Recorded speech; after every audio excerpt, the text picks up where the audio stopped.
ஒரு குட்டி evening vlog பார்க்கலாமா? அதுக்கு முன்னாடி லாஸ்ட் வீடியோவில் செடிலாம் வாங்கியிருந்தேன்னு சொல்லியிருந்தேன் இல்லையா?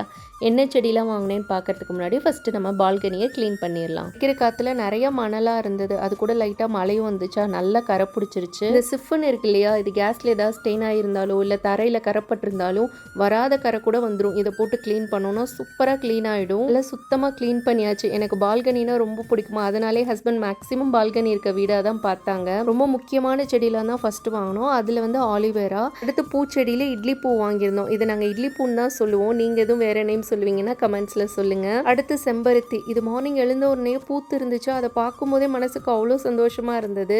அடுத்து மணி பிளான்ட் வாங்கியிருந்தோம். அது பாட்டோடவே வந்துருந்துச்சு.